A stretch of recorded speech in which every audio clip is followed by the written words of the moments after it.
This episode is sponsored by Living Realms. If you're a patron as well, you get 5% off on top of any sort of sale that they do. So if you got 13% off for getting 12 plus another 5% if you're a patron. So well worth being involved in the patronship. And yeah, enjoy the episode. Wow. Wow. Is that how you're gonna open it? Wow. That's a classic. That's it. How do we do this again?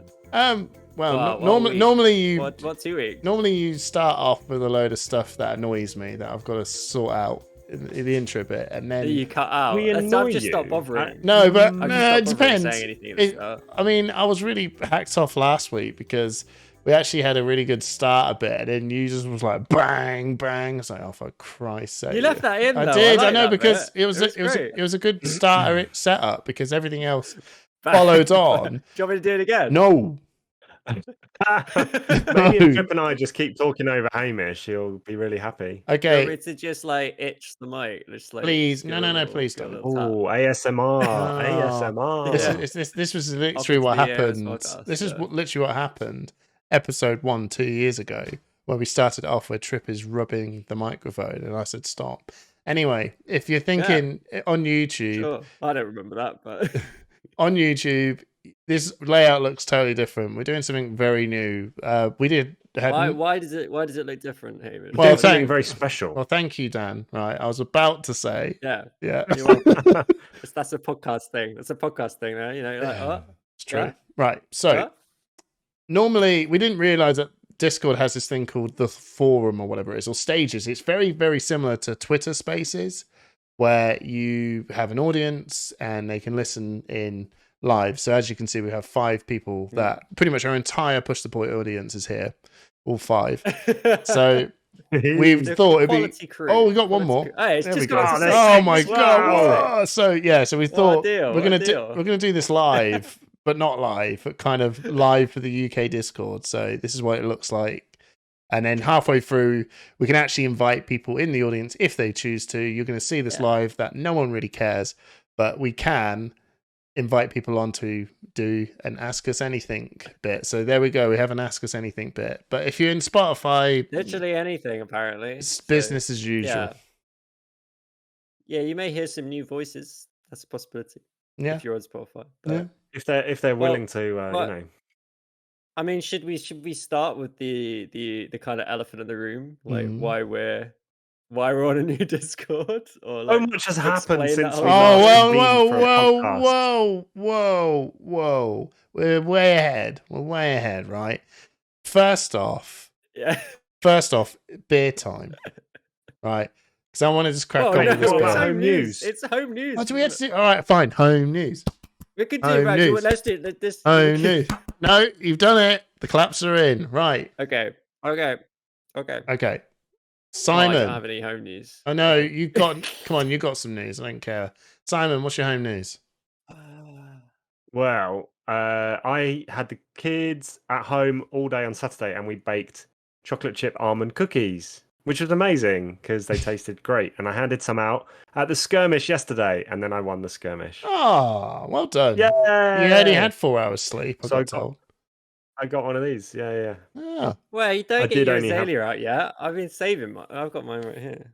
I'll get my azalea out anytime I want. Oh, I like that. Like, don't get it out. Oh, mine's here. But here it is, though. Yeah, there it is. Well done. In case you're wondering. Yeah, well done. So yeah, you baked some cookies. Where's the cookies? I've just eaten it. Oh. Because I didn't want everyone on the podcast to suffer through my cookie eating ASMR. Oh, okay. Were they nice? They're very tasty, actually. Yeah. I love it. Surprised. Yeah. When the kids actually make something decent. You normally have it and it's you have to be quite militant about when they lick the spoon and where that spoon goes. Like, they always want to just start mixing it again, and you're like, no. I don't have a problem if Freya ate it. I don't give a shit. You know, basically, but it's saliva that out to people. I'm not made somewhere. I made like 40 cookies. I'm not going to eat all of them, am I? I've got to give them to some people to get rid of them. Right. Well, you see, if you're a big fatty boy like me, you know, you'd eat the 40 cookies if they're good. You know. With a hot chocolate, eh? Trip, what about you? What's your home news? Oh, I don't think I have any. I really you don't do. This is the Last thing, time you right? said you didn't. I've been Then you did a playing- house council meeting and you chopped a tree No, down. That was good. No, yeah, that was something. I don't know. I've been doing so many skirmishes. I did 2 skirmishes, 3 skirmishes over like the weekends. Yeah. I mean, I honestly, and every time I'm like, what have I done? I must have done something. I think Kate just Kate's said, here. yeah, well, She's isn't she been annoyed that you've been doing all this? I don't know. Is there some gossip? No, she's ecstatic, mate. Glad to see the back of me, I would say. To be honest. Yeah, that's home news. Living my life. Yeah. What would you rather? You know, I started playing Elden Ring again. Basically have just recompleted Elden Ring. So I added another 20 hours to my Elden Ring playtime. I was actually playing Elden Ring while the Discord stuff was going on in the evening. That was good fun. We will get onto that at some point. But no, I've got nothing. I've just been too busy winning skirmish. Well, winning one skirmish. I was going to say, how did you get your Rosalia then? Plural. I won a skirmish, Simon. I don't know if you heard. Yeah, well done. Made a video to that effect. I saw that you too also. You went to one skirmish and you won it, right? You won that one skirmish. I did win it. Correct. Hamish, you went to one skirmish as well, didn't you? I went to none skirmishes. You didn't go to any? No, I didn't get... okay, that's not too bad because that means you're undefeated then. Yeah, exactly. You know. Yeah. I'm victorious and undefeated. I didn't have much time. Anyway, my home news, right? So just very swiftly. Well, you know, you've won your skirmishes. I didn't have anything. I ain't got anything. I got to talk about my skirmish. Yeah. Okay. Fine. Home news tradition. I'm just going to talk about Fab because that's clearly all I do these days. Well, when one day you'll have something like amazing, right? Anyway, so mine isn't actually that. The peak was the egg story. I'll be honest. I don't think we're getting it. Oh, easily. Oh, yeah. So. Yeah, that was good. Yeah. That was a classic. So good. Sorry, we made a short out of it. Tell us about your home news. So, we finally put mud in the planters, right? So how many raised beds have you got? We've got 2 raised beds, and then there's a little perching seat bit in the middle. It's pretty fancy, right? And then my daughter's got a nice big plant. So my friend's a landscaper. We came around, we sorted that all out. Now, I've never grown anything in my life, right? I've never really done gardening before. Wow. It's not really, you know, I enjoy it. You know, the idea is fun. So me and the wife went to a garden centre, and well, we thought, oh, piss easy, right? Grab some plants and some veg, bang it in the mud, job done, right?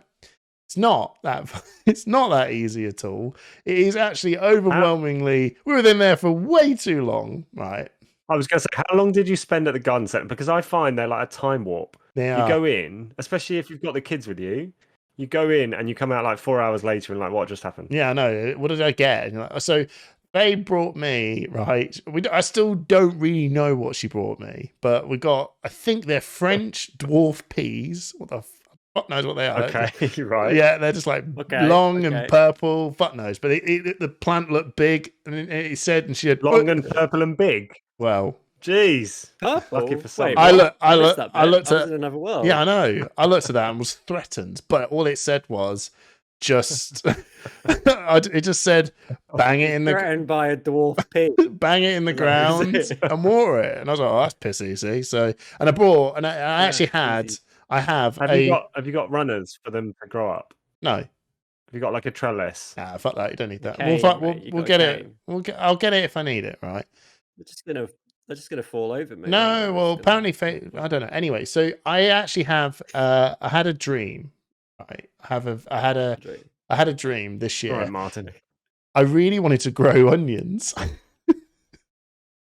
So onions are quite easy to grow. Oh, that's what I heard. And I've always had a dream of growing my own onion and using it. Right. So I've got some red onions. Red or white? I've got red and white. Okay. And then Faye said and brought me some sunflowers. And Faye brought mint.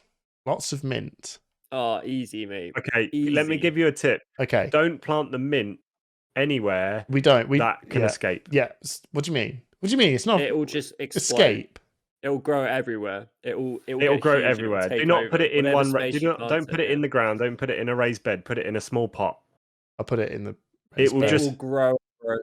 Yeah. It will grow everywhere. We just put it in a raised bed. If you really like mint, then it'll be fine. It will take over the entire space it has. Oh no, we've given it its own bed.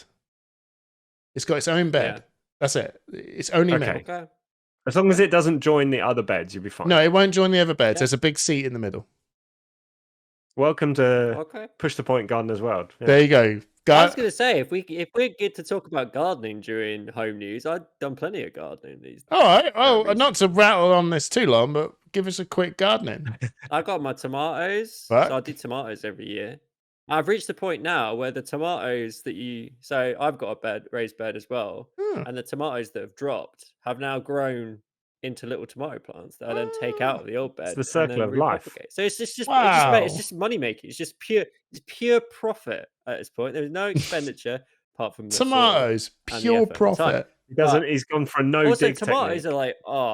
Tomatoes are so good. Because they taste so good. I hate tomatoes. Like off the vine tomatoes. No. Incredible. How can you hate like tomatoes? No, I don't. Yeah. I can have tomato sauce, about it. Or tomato soup. Although, how can you... Have you ever had a challenge? No. It's rank. The biggest challenge my tomatoes have growing, Trip, is escaping the dirty bits of my youngest child, who will pick them at any stage. Okay, that's not on. But they don't stay on the plant long in our family. No, that's because true. as soon as they're ready, I'm eating them. Electric fence. Wake up in the morning, have a few toms. Got strawberries as well now. Strawberries in the ground. Nice. It's going well. Cool. Got a blueberry bush. I'm bored of gardening. I'm taking a bit of a year. I'm taking a bit of a year off of gardening, and we're just doing courgettes and pumpkins this year in the raised beds. Real. See, courgette. We're doing pumpkins too. I was keen for. They just look good. Okay, right. Look, let's move on from gardening. Halloween for the kids. For Halloween. Oh God, what have I done? Yeah. Right, brilliant. Gardening news is done. Nice. Welcome to middle-aged Flesh and Blood news. I'm not even middle-aged. Let's talk Simon's beer. not even middle-aged. Yes, he is. Hamish is here, and we're here to talk about beer. Who's first? It's you, isn't it, Hamish? So, Simon. Hamish, what are you drinking? Thank you, Simon. Oh, yeah. I'm going to pull something out of the mystery box. Mine is a terrace garden.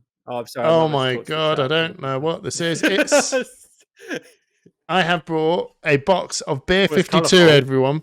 I don't know. There's not even any text on that can. No, it is a North Brewing Earthly Delights Pale Ale. Great. Right. I don't know what I've done. Right. I've accidentally. Everyone. I was about to. God, I don't like this podcasting. I'm never podcasting again. Is this it? Could this be the end? Could this be the end? Point? I know. Live. You're here to break down in front of a live studio audience. Push the point.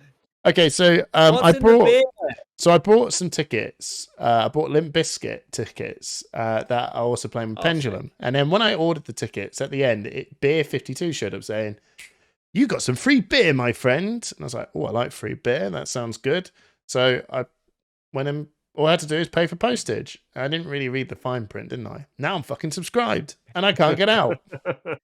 And it says you got till 20-something of May and we're going to charge you another £24. I was like, fuck that. I'm trying to... And then when you're trying to do it, they literally just go, you can't leave. Sure you want to leave? You sure you want to leave? Sure you want to leave? Yeah, give us a ring. Fucking give us a ring? Oh... 9 to 5, mate. You don't want to have any contact with another real person. No, I just want to just quit online. Anyway, so they sent me the box the next day. I was like, "Oh, that was quick." And then I've opened all the beers and had a look, and I don't like any of them. So this has been a worthwhile investment. So you get to experience this live, everyone. So the first beer. They gave you 2 choices, didn't they, Hamish? They gave you 2 choices of which beer boxes you could order. Well, I didn't read it properly. It said, "Would you like the brown and light beer or just light beer?" And I was like, well, Foster's can sometimes be dark. So I'll go for the brown. Mate, they need to put that on the adverts. A new dark beer from Foster's. Hamish approved. Well, sometimes I just thought, well, maybe they'll, I don't know. So I went for the dark and light. Out overnight, it goes a bit wrong. Yeah, I want to grow up. God. I wanted anyway. So yeah, so this is a Earthly Delights Pale IPA. Simon, what are you drinking? Please don't give us the ingredients, but you will. Got my goblet. There are 2 ingredients to my drink. What are you drinking? One of them has hydrogen, and one of them is oxygen. Because I'm on call for work. So... Simon's on call, everyone. He's got. But what would you have drunk? In the hospital, so. But what would you have drunk? What would I have drunk? Had? Yeah. I have a selection of beers from Tiny Rebel Brewing in Wales, and I would have been drinking a $5 shake. Oh, this does smell nice. Don't sound so surprised.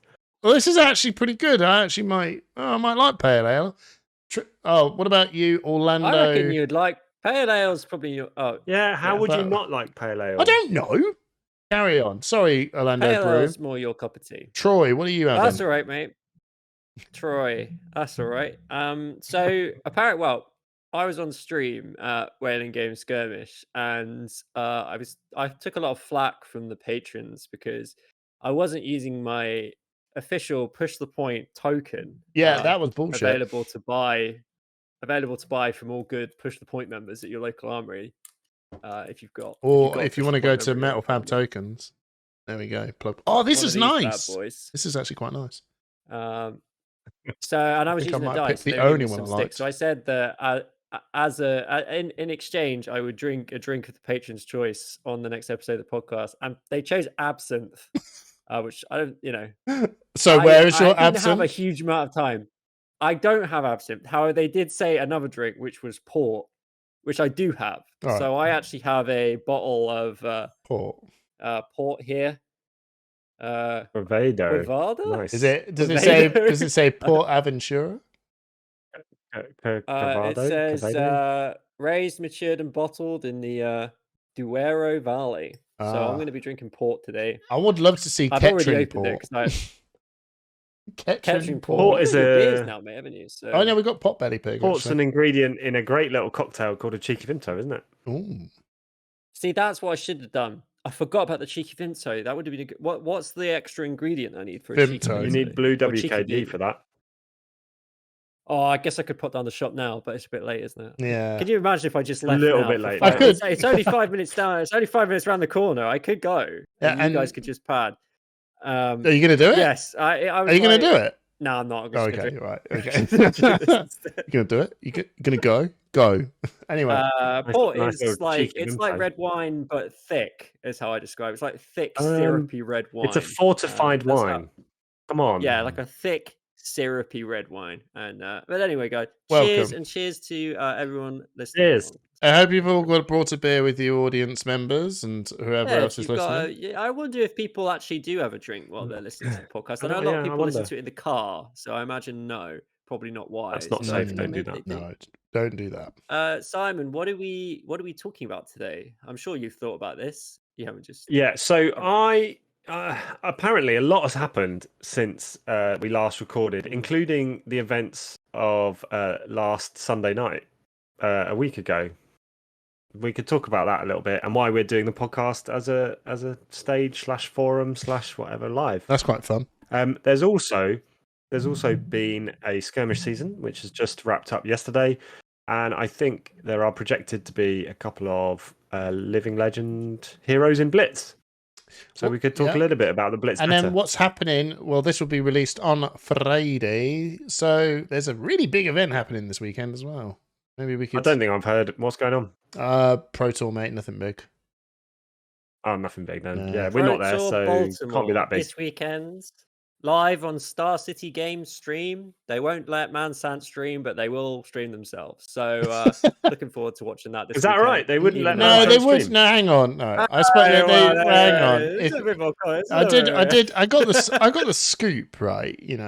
So he drove all the way down there, and his incredibly expensive hotspot that he brought wouldn't get through the super duper concrete building. But someone on Verizon said, "Hey, my Verizon works." So he completely changed his entire phone package to put that in. And then after they sold him it, they said, "By the way, that Verizon doesn't work on your device. See ya." So changed phone packages for nothing.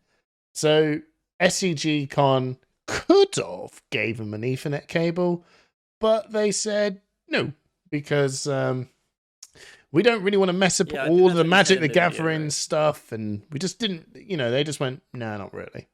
So, you know, SCG Con doesn't have, they're not, yeah, exactly. They're not contracted to do this. They're, you know, he's just there as an extra. Fair enough. I know it's awful. It is really bad, but you know, they just got to work out what it is. LSS has to work out with SCG Con.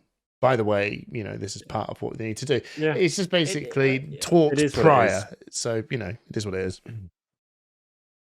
Yeah, I think it's something for LSS to think about and just be like, make it part of the event package, because I think it's really important. People really want to watch the games, right? Like, clearly there's a big audience for it. I'm sure they can. It turns out just recording videos and posting it out is also fine. You know, it worked out fine in the end. I know it's not as good, but you know, it's not as good. No, I know it's not as good, but it can work. Anyway, we got distracted there. Pro Tour. I think there's actually a good conversation to have there, because we are seeing the rise of more independent streamers like Mansant over in the US and like Armory Knights in the UK. Like, how do we see those platforms progressing? And do, like, from an audience perspective, do people want to see your sort of skirmish level events streamed, or do they only want to see RTN and above? Like, what is the appetite for streams and regular streams? I think you've done something good there, Simon. So I reckon that would be a good question to leave with the audience. And if you want to answer that later on down the show, we can bring that in. How about that? Should we do that as part of the Q&A? Yeah, bring on that. So we'll loop back around to that. Yeah, we'll loop back around that. That's something for you guys to digest on. Put your hands up. You can do it now, and then we know that you want to talk about it later. Right. So Pro Tour's coming up. We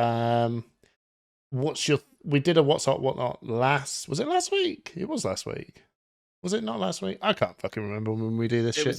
It was like 2 weeks ago. Oh, sorry, the last episode.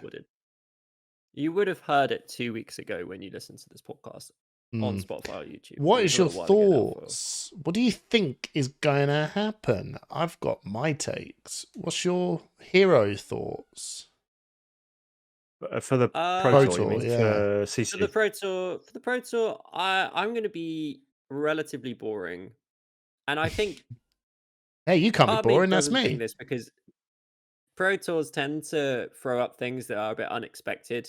You know, like chain winning when it was a big Starvo Prism. It wasn't bad into it during Pro Tour 1, and I think it was Briar winning Pro Tour 2. Briar was good. Yeah, but Briar should have won. Maybe not.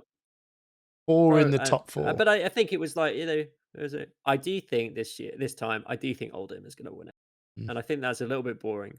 But I think Oldhim is just very good. And I just think if you look at the results, and if you're looking at the top 8s, he's always there. He's always getting in. And a lot of the time, he's taking the first place as well. I think he plays really well into that top 8, where there's a lot more time for decision making, a lot more time for planning things out. It just seems to do quite well in that top 8 environment. So I think it's a little bit boring to say Oldhim, but I think it'd be really strange for Oldhim to LL out of the game without winning a Pro Tour, just because of how much of an impact he's had on.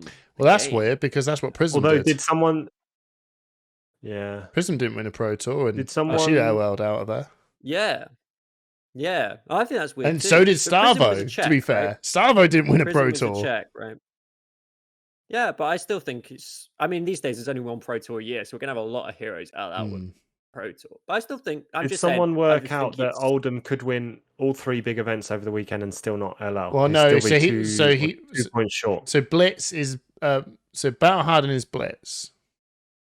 So okay. So he won't. So he won't do anything there. He won't be there. No. So I think he could win the calling and the Pro Tour, and he'll be 2 points short. No, he wouldn't be 2 points short. He'd be 12 points, 102 points short. So he'll be 988 Living Legend points if he wins the Pro Tour. He'll be effectively winning the same amount of points as winning a Worlds. So Pro Tour's 200. Yeah, 988. It was 988 points if he wins both. Yeah, so 12 points short. Yeah, so you'll still be in the RTN season no matter what. Yeah. So I don't, and Trip, I think that you're right in terms of, I think Oldham is probably the best choice to pick for the Pro Tour, but I don't think he'll win it. I think he'll do the classic, get into top 8, 2 of them will be in there, and then someone's deck will just knock him out. And Pro Tours are really weird. If you had to take a deck to, so I would take Oldham to an RTN. If there's a series of events where I'm going to go to multiple events, I would take the most consistent deck and just roll with that. But if I'm going to a one event where I can be really cheeky, like Hayden at Dale and what's that other lad that took Kano? You know, they just went, there's one event. Sasha Markovic as well. Just go really out there. Right? You know, just throw everyone off for one big event. Whereas if you're going to a series, you've got to be a little bit more consistent because it's a bit more wild, if that makes sense. You can read players at Pro Tours as well because you know who's going to be there. You're targeting people's strategies and ways to play. Pro Tours are very weird to determine what. I know it's a bit of a leading question because I said, well, what hero? But you do get to see some pretty wild out there decks that just seem to pull through. But ultimately, I might just counter my question. Do they convert that to a win though? That's actually probably a good point. Kano is a great example, but it didn't end up working out because I don't think they even. It was close. No, they got 2 in the top 8 in Pro Tour 1. They got 2 top 8. And then they kind of bumped into the one matchup they didn't want to bump into and fell out of top 4. Yeah. So and then if it's not, that was just Briar. No, it was just Briar kind of stormed it really. I think with Pro Tour, Pro Tour 2, they had draft as part of the package, right? Oh, was Pro Tour 1 just all CC? Yeah. Pro Tour 1 was all CC. Oh yeah, you were there a long time ago. I was there, yeah, I can't remember. Was it both? Was it both, mate? I was on. Well, I was on chain. And then having a break. Pro Tour 2 they introduced draft, and Worlds they had draft. So what do we? That's the thing, because draft plays such a big part in Swiss that it's gonna throw some heroes up and drop some heroes on their pilot's draft performance. So if Oldham gets into the top 8, I'm similar to Trip. I think if Oldham gets to a top 8, he will make it count. But what's there to threaten the CC meta? I personally think Ranger is overrated slightly at the moment, and I think people will struggle. I don't know where Dromai as an illusionist sits. If there's going to be a lot of Guardian, then that could be a good shout. I think that I think Fi and Katsu have dropped away a bit. I don't think they're going to be able to keep up, to be honest. Yeah, I think the proactive heroes are the Rangers, aren't they? Yeah. I think it's you usually find that it is the proactive heroes that are taking the stage of just being that real high damage, like sort of here place. So not last season it was Fi and Briar. This time round we got pretty much range. Well, when I say Rangers, it's Lexi, Azalea filling that spot. I think Alexi is probably, in my opinion, the best Ranger to pick ultimately. So realistically, Lexi is that one that's just smashing out damage, putting out all that sort of stuff, and and it's making Briar and Fi have a real hard time to get past that. And Oldham just needs to know, what do I need to do to fuck with the person that's being the Omega aggressor. Last season it was Fi. I'll do this stuff to counter Fi. This time it's Ranger. I'll put this in to deal with Ranger. And then Dromai is the answer to, well, Illusionist tends to be the answer to Guardian. So that's why, and Dromai isn't having a hard time with Fi. So now Dromai is actually a pretty good spot because Fi was such a bad thing for Dromai. Rangers actually don't like Dromai, so really she's kind of in this great spot. But yeah, ultimately I think for consistency, a lot of it depends on the Dromai Oldham matchup, because I think if you talk to Oldham, I've heard this said, this isn't my own opinion. Oh, so it's 60-60, is it? When they're both 60. you talk to Oldham players, that the Oldham players think they're favoured, the Dromai players think they're favoured, and the PT will be when we essentially find out the answer to that question. Yeah. Is it an Oldham game to win, or is it a Dromai game to win? And I think when we answer that question at the Pro Tour, that's when we're going to know who's really the best, who can take it to the top. Yeah. In my experience, I think Oldham has put in the showing at previous tournaments to edge it a little bit in Oldham's favour. But I want to see what, Dromai has got so much depth, right? Like, it's crazy. It is genuinely, I can't play that kind of deck, right? Like, I'm just a ball to the wall fire player at heart. It's not a deck I can play well, but I really respect anyone that picks up Dromai or picks up Illusionist and is able to basically make that deck sing. And I think we're going to see some really cool stuff at the Pro Tour. I really want to see Dromai do well, but I still think I would put the edge on Oldham, but I'm very willing to be proved wrong. I think that video that Jamie Faulkner did showing how to beat Dromai, how Dromai can beat Oldham, is still 100%. Like, I think it just shows the core fundamentals of how you need to actually address that matchup really well.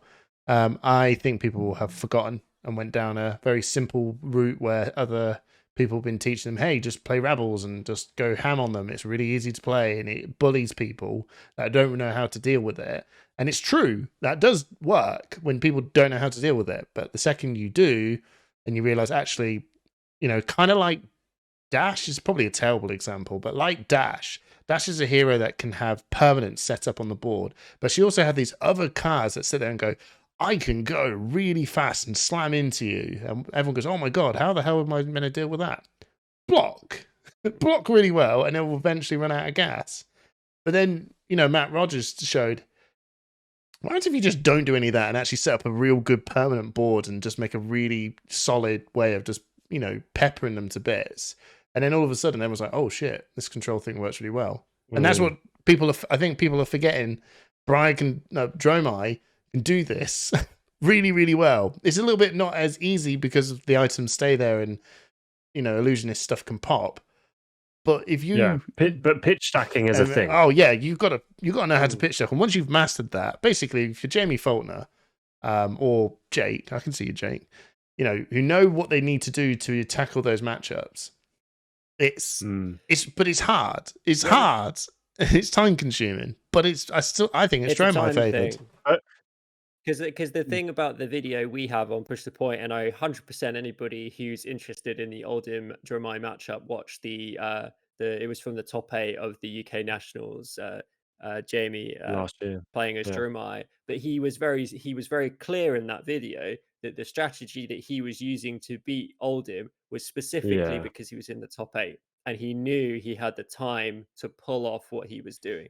It's a very different situation. Oldham can't where you do not win. have the time to do that same strategy. Yeah, but Oldham can't win theoretically. Yeah. But it's just a different matter in Swiss. You don't have the time to actually do that. He was literally saying, like, you don't have the time to do this strategy in Swiss. You can't do this in 55 minutes. It is going to be a +hour game to set up this thing that will secure me the win if I had the time to do it. So it's really like, I think this is the interesting one, because if Dromai slips into the top 8, I think then it's really spicy, because I think Dromai can actually do it. Yeah. But if Dromai doesn't make it to the top 8 because it's not able to secure that kill against Oldham in a 55-minute round, that's when things start to get worried. But I have faith in the Dromai players out there. I'm really interested to see it play out. It's going to be a great weekend. Unfortunately, I'm in Paris. I'm not really going to be able to watch any of it, but I'm going to watch the VODs back. It's going to be great. Awesome. We'll wrap this up. Simon, what's your thoughts? I think Oldham's going to take it. I am probably more interested to see how the draft portion goes in Swiss, just to see what sort of hero compositions coming out of the pods and how many pods are won by different heroes. I'm interested to see what people have been working on since the Outsiders set has been released. I think that's going to be my highlight for the weekend. The CC meta, as I said before, I think Ranger is overrated personally. Don't take me for gospel. I think Oldham will do well. These are the views of Simon. Counters will do well. These are the views of Simon, and Push the Point. Do not take. Do not have that exactly. If anyone's read the interviews on LSS website today, just go and do it. It's these are the views of this man. Nothing to do with us. I want to make clear that I absolutely love Matt's interview on the website. One of the best. That was really good. Absolutely. I would. Good. Yeah. What were you fearing about? It's great. I really like it. Yeah. I did. No sarcasm. I genuinely love it. Yeah. He says if anyone, when people quake in fear when they see my name on Gem, I'm like, oh. Mate, you could have gone into like ChatGPT and just been Matt Folks article about Winnie Proto. That's what it would have spat out. Yeah, like, maybe he did. Maybe that's the secret. Yeah. Oh my god! And then you see Hamilton's and Pablo's ones like, I want to have a really good time and see some friends, and Matt's like, I'm gonna fuck shit up. You're all gonna lose. Oh, that was brilliant. So let's talk about some other weird ass news. This Discord server is completely different because last Sunday. Let's talk about the UK Discord. Because last Sunday, well, shit hit the fan. No, let's not go into details, right? What? So last Sunday, that's what people want. The details. That's what I think there's a lot of people that the Discord is in a better place. Okay, okay. The end. Well done. The end. Okay, that's that. Yeah. so shit happened. If you're not part of the UK community and you listen to Push the Point, we had an old Discord. Stuff went down. Ownership of the Discord got changed without any consultation with the community. A lot of people weren't happy about it, and we essentially moved the entire UK, almost the entire. It was a bit of a. It was slightly mute. Was it mutiny? I think we're up to about half now. Oh wow! It's been described as a coup, but when you're the winner, are you the coup? Is it well, coup kind of or you're the new? So ultimately, they call it a revolution for a reason, right? Ultimately, without naming names or going into detail, I think the biggest ultimate thing that kind of really made everyone a little bit right was that the whole Discord beforehand was owned by a business owner, but it was not too bad. He didn't really rock the boat too much. We had this opportunity to actually have something that everyone kind of really asked for, was to have a community Discord server run by a community, not by any sort of business or anything. So it's a little bit more fair, a little bit more open, and then the movement of where things can happens with, with the community's backing behind it. That opportunity was almost presented, but it never happened. It was kind of felt a little bit like, oh, by the way, it's gone to this guy. See you later, everyone. And everyone kind of just if we're going to go into those details, well, no. That's what happened. No. There's been two occasions. When the previous Discord owner / admin had proposed stepping down and passing the Discord on to one of the mods who's a community member. Those never came to pass because of people changing minds. And in the end, the Discord was moved on rather surreptitiously at 10 o'clock at night on a Sunday when a lot of people had not been focusing on what was happening. It was passed to another business owner. It's like 11 p.m. on Sunday night. It was the most. It was a community. It ruined my evening. Community uproar. There was a community uproar about the way in which that event was handled, and now we have a better Discord run by the community with a motivated group of moderators. And what I can say from the view of a previous Discord moderator is it's easy to see now, and in hindsight, how stagnant the previous Discord had become in terms of features, in terms of the way it was run. And I am all in favour of the new direction, and the people running it right now are doing a fantastic job. Cheers, everyone. Yeah, ultimately, I think we discovered that the community is the people, not the place, right? And we all collectively realized that what mattered is where we all ended up. And we all ended up here, and I want to give a huge shout out to Ravnak, who is essentially the admin of the new Discord who built pretty much, and Jason. didn't build it all by themselves, but built it with a group of people in a very short period of time. And I think that was really important for essentially legitimizing the new Discord because everything looked incredible. So people weren't coming to an empty Discord being like, is this really where we're moving to? They basically came to like not only a fully built house, but a house with an extension and a garage there. And they were like, oh, we never had a garage. No, it wasn't even. Check out the background. They put the extension in, and then the motherfuckers furnished it. Right, I was like, "Whoa, shit! It's furnished. There's a new fridge in here." Wow. And all the people that were involved in, like, we had some group, like, as a community, got together and just talked it through about what we wanted to do. Ultimately, we decided for Jason Hamer to be the owner of the server. So we had someone essentially who was sort of been around in the scene. He's a friend of ours, but he's community judge. He's kind of like I'm sure he won't mind me describing him as the sort of elder of the fab scene. He's the granddad. Slightly older guy. I think he will, hopefully will take that in good nature.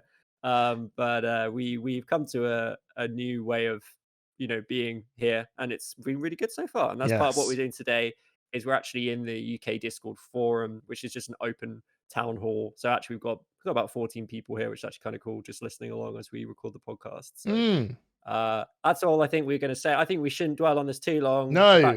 Should we take this opportunity to throw it out to the audience and do our audience Q&A?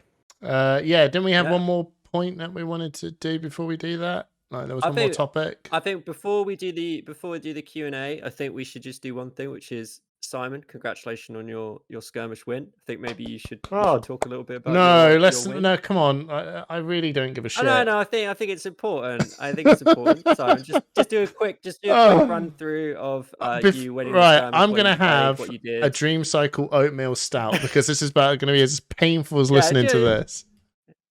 You're gonna hate that, mate. I am gonna have fucking. I went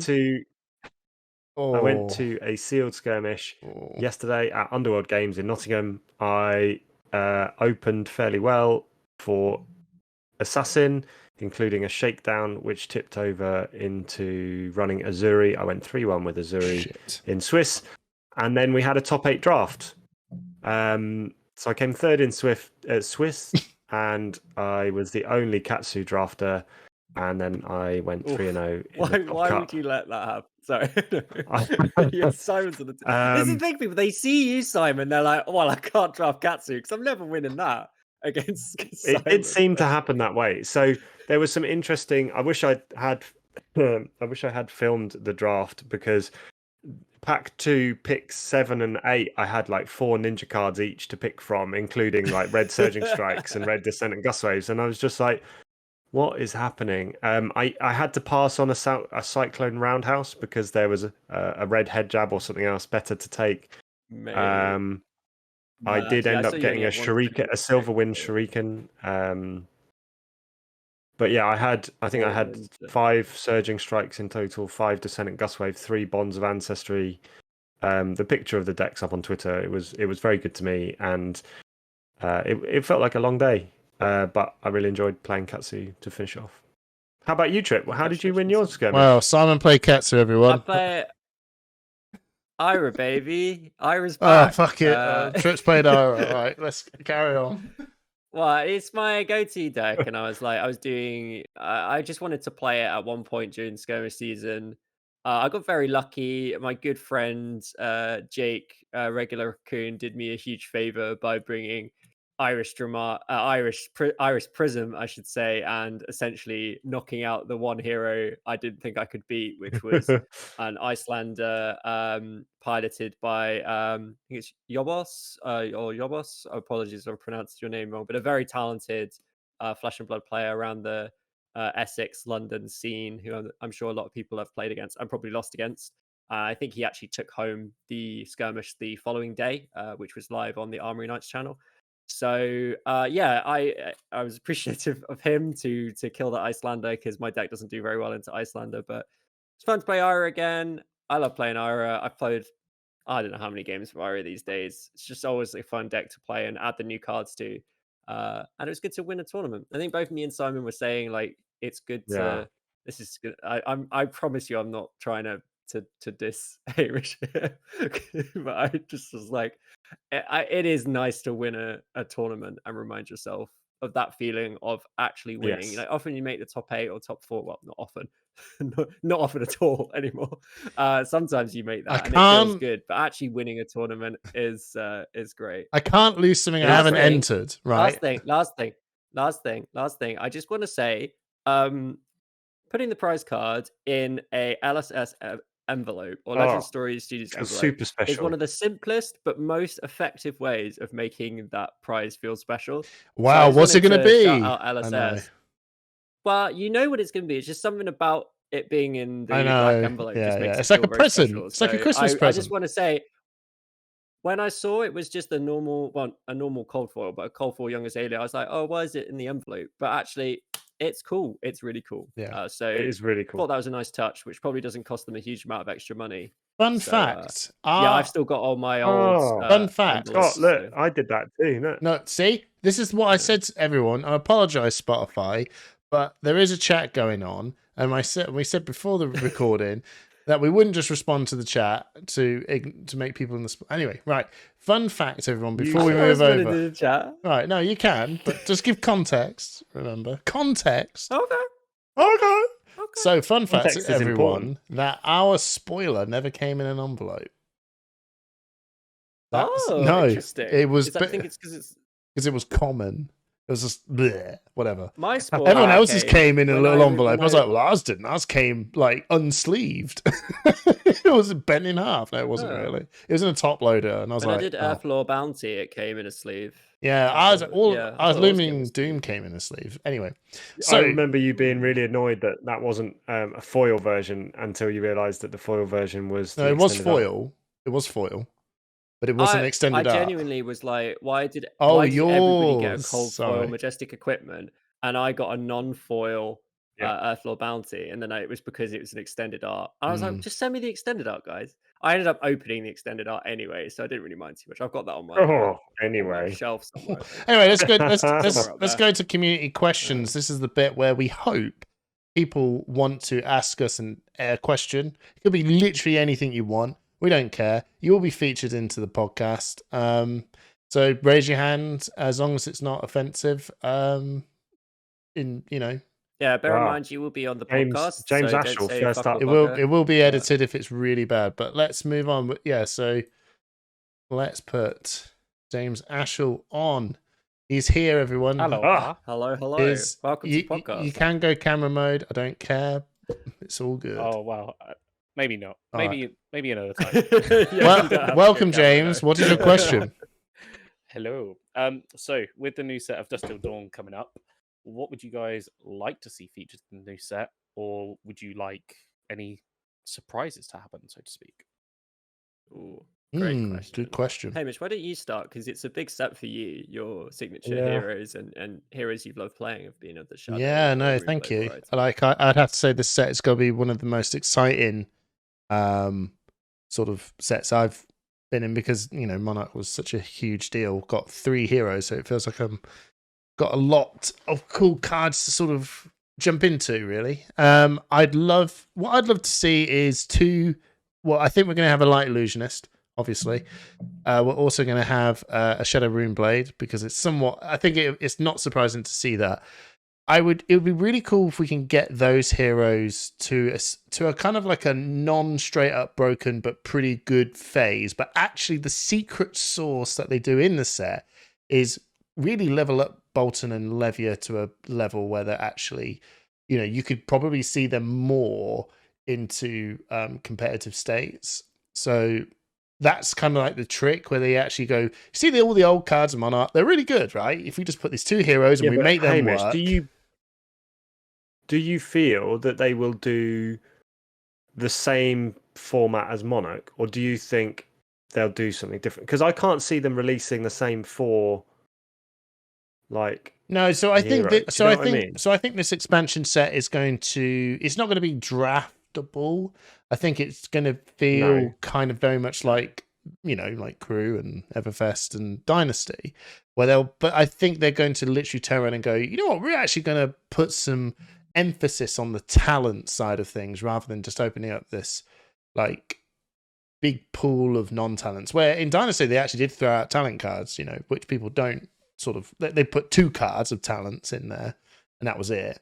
But I think they're going to actually just muscle in and kind of, they probably just tried the waters with Arachne. They just slammed a whole new class in there that no one kind of expected, and just to see what how that would work. So now I feel that they're going to do that kind of again, where they like maybe a bit of a start, like they're just trying things, maybe a bit of a Starvo-ish treatment, where they actually will just emphasis more on, this will actually go to these particular types. And I think they're probably trying to also maybe put some key cards that are not talent in there, because if it's just all talent, the box sales might be a little bit funky because it's so niche. So put some power cards in there, and then people will be like, "Oh shit! Actually, it's probably worth buying for Brute or whatever." There's one thing you asked. You asked if you think there's going to be any kind of like curveballs or anything like unexpected, and I actually think that they will. So this is just speculation, but I actually think they will use this set in a crew-like fashion to print a bunch of new young heroes, specifically talented young heroes. That's kind of a hope as well as a theory. I'd really like them to print I would love them to print Minerva, who is the character in the Dorinthia backstory. And if you've read some of the like more recent ones, well, not recent anymore, she sort of gets captured, and I theorize that she's been turned to the demonic side in some way. So I'd love to see like a shadow Is she not killed? warrior Minerva. Well, to be seen. Find out in Dust It's Till a Dawn mentor, whether though, she's isn't alive she? or dead. But what's that? Yeah, she's a mentor at the moment, but I would like to see her printed as a young hero, as like a shadow warrior. I'd like to see other characters. Maybe we bring back Bolton's wife. Oh, can you imagine Shadow Bolton wife as some kind of thing? Bolton's wife. That would be pretty sick. Such and a then mainstay you could have character. Be Bolton's wife. I'm going to keep. It's Arena's prayer, right? That's her name, Arena, I think. No, I think Arena is. But I would like to herald. see. I would like them to just go absolutely ham with young heroes. Just print tons of them. Just like go crazy and just have like those in the meta. I think that would be great. And what do you think, Simon? I'm going to keep. I'm going to keep my answer really short and sweet. I would really like to see them develop the story and the lore through some of the cards that they're like. I would like to see the lore tie in with some of the cards that we're seeing in the next set, and the way the shadow and the light are battling it out. I want to see that come to fruition through the Majestics and Legendaries that we see. Well, thank you so much, James. I'm going to throw you back into the audience. Most welcome. Oh, cheers, dude. Thanks for jumping on. Throw him back. Thank you for joining. Thank you for your question. Back in the bin with you. Right. Now, Scott's up next. I think Howling Minds next. Scott next.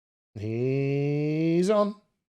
Here he is. Certainly am. Hello, Good evening. You Good evening, gents. How you we can doing? camera mode, but it'll be a little bit wonky because you're not in frame. But I'm like chilling. I'm like, camera. no, you don't have to. like I'm just saying it's probably a good idea not to. Dude, like I'm not turning the camera on. I look horrible. So interesting one. Obviously, following Outsiders, we had a bit of a kickback about cards like Codex of Frailty being potentially maybe a bit too strong and being arguably very, very pushed. And this was answered by Brian Gottlieb on Twitter with a kind of statement saying that, hey, this class has been terrible for a very long time. It's okay for us to deliberately over-push a card to make that class good. My question to you guys is, would you rather see that kind of design for your heroes where you just get more ridiculous high-roll power cards like Codex of Frailty or Three of a Kind? Or do you think we should be trying to make more of an active effort to upgrade a hero across the board with its like general card quality? Yeah, great question. That is a really good question. Thank you, Scott. I think that different heroes sit in different categories, and you see heroes like 5, for example, which are consistently putting out a certain amount of damage. Their cards aren't overpowered, but when you can put them all together, they turn into big turns consistently, time after time. I think Codex of Frailty and Three of a Kind fit Ranger as a theme quite well. That they are prone to the odd big turn. They take some time setting up, maybe, but they can brick as well. And Codex gives them a little bit extra. Maybe it is pushed slightly beyond the boundaries of what the normal cost curve would be, but at the same time, they can just brick. Like, they can just have 2 or 3 turns off in a row where they have nothing to do because of the mechanics of the arrows. I don't think that maybe in Assassin it's a different story, but I don't think it's a broken card as such just yet. And I think we're seeing that in the meta. I don't think it's dominating the meta. It's a must include, but I think it fits with the theming of the class quite well. And I don't see it as a massive problem right now. I think if we're talking about design principles, which I think is what you're talking about, like we can get lost in the specifics of whether Codex is a broken card or whether certain cards are ban worthy or suspension worthy. But if we want to bring it back to sort of like a game design principle, I don't have a problem with like power cards, like cards that are a little bit busted. I think every hero needs to do something a little bit unfair to win a game. I think that tends to be the heroes, and in many card games, the hero that can do something a bit broken or a bit unfair tends to be the best. And it's really hard to make a game interesting without there being kind of spiky turns and things like that. I think in Flesh and Blood, though, I think the solution to that is to not print a power card that's shared by 2 classes and has no hero restriction.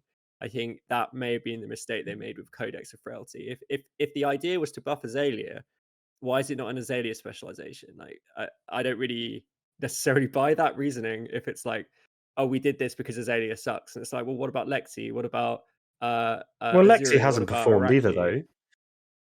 Yeah, but I just don't.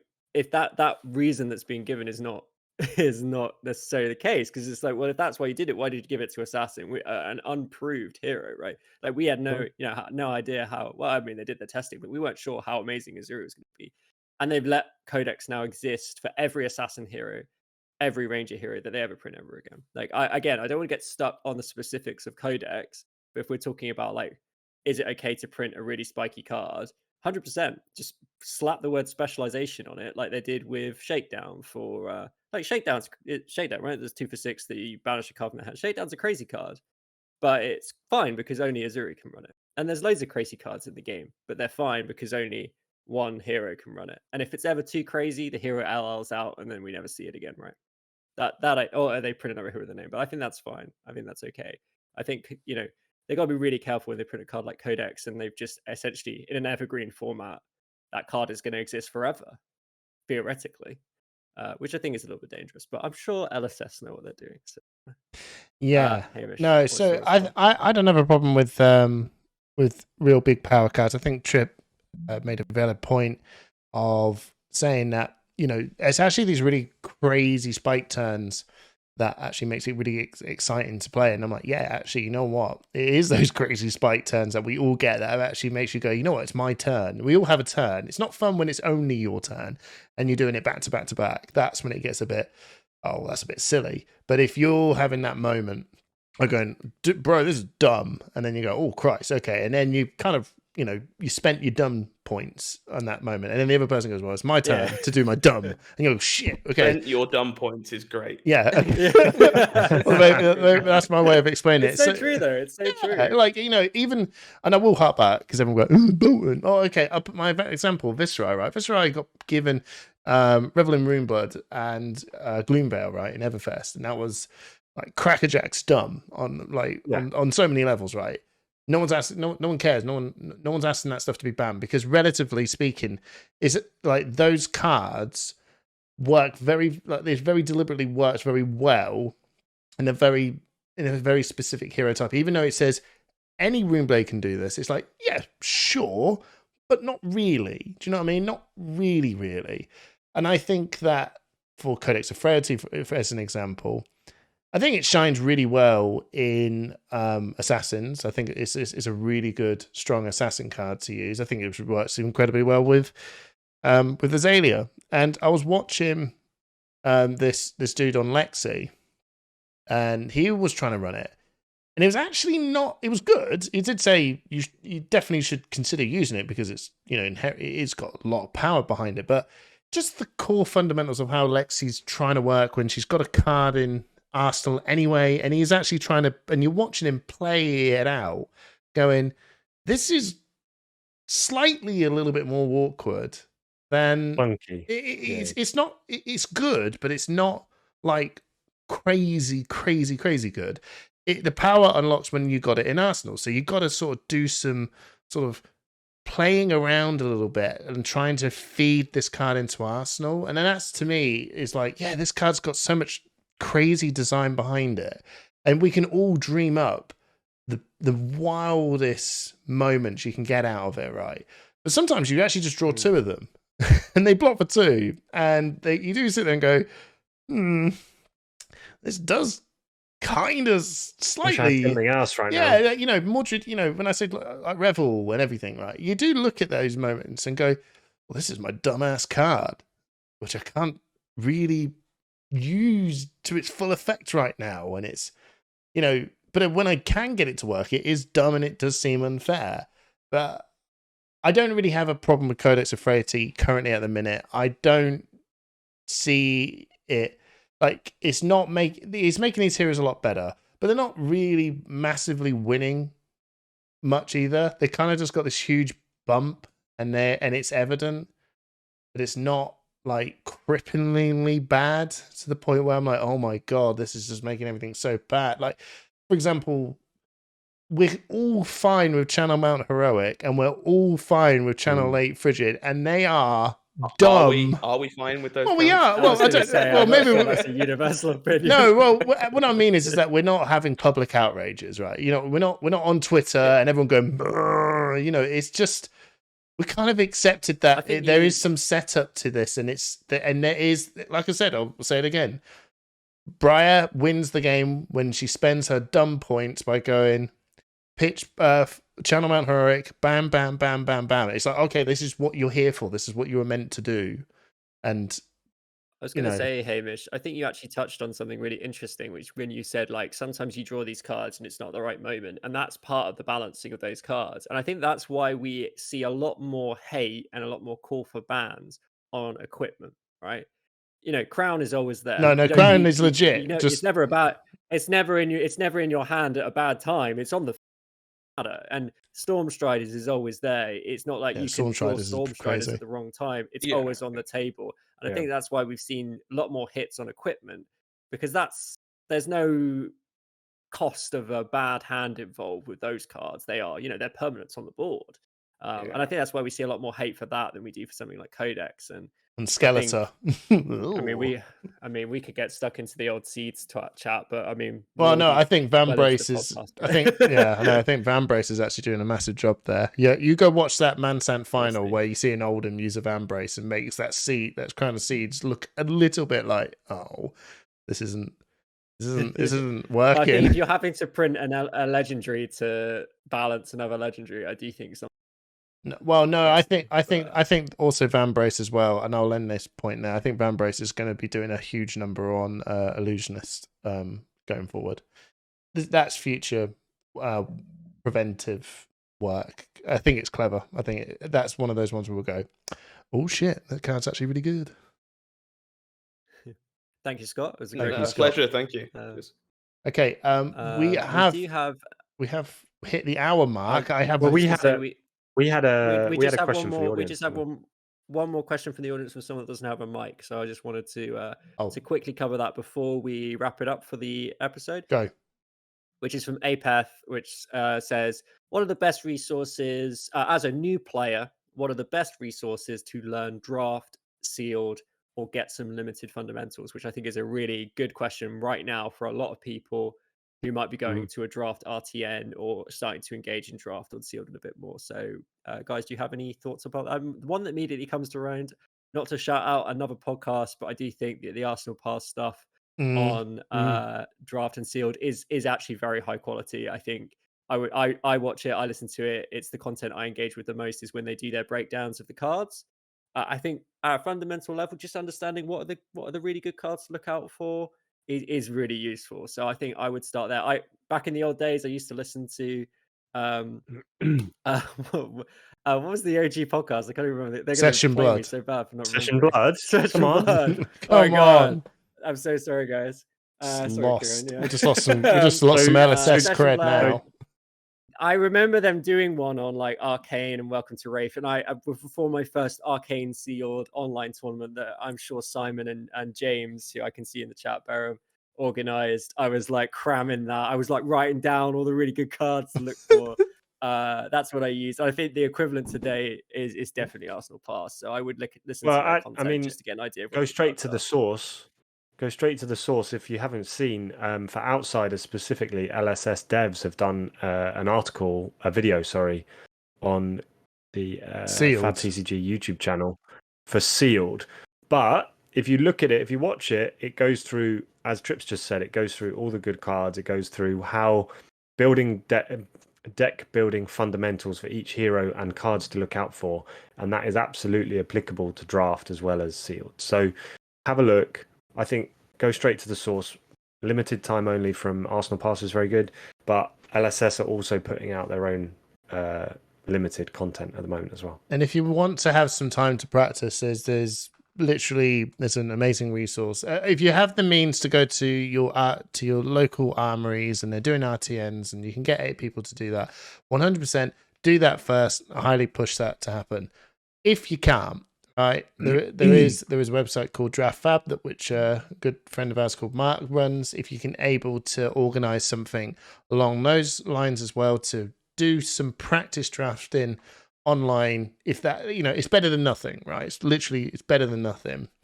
Just do that, and then you can actually speak to some other experienced people within the draft as well that can also help you to develop those skills of knowing what good picks are and seeing what everyone else is kind of picking and doing as well. What did the winner pick? How did that all work? So if you first and foremost go to your armory, play them. If you're struggling and you have no means to do it, then jump on a draft Discord server, jump on draftfab.com and have a jam, and then listen to all this other great content. There's actually quite a lot of resources out there.